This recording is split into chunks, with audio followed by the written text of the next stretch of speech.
November 30th, 2018. Just wanted to do a real short video here, splitting up a cherry tree that I found out back for firewood, and massive termite colony in it.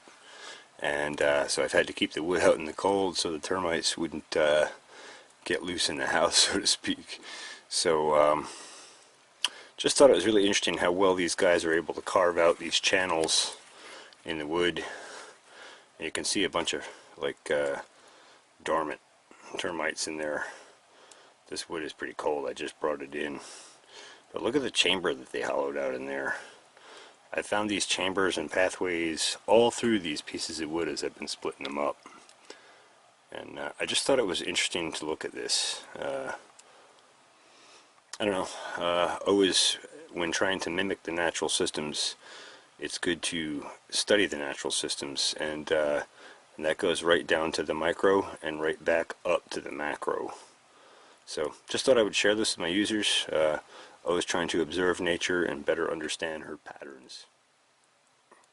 Oh, one more thing.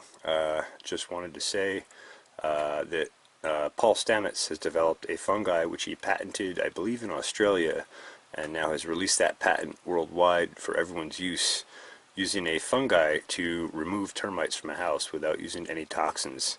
It's a special type of fungi. So if you're not familiar with that and you're interested, I would recommend you check out Paul Stamets' The Future is Fungi, or any other Paul Stamets video.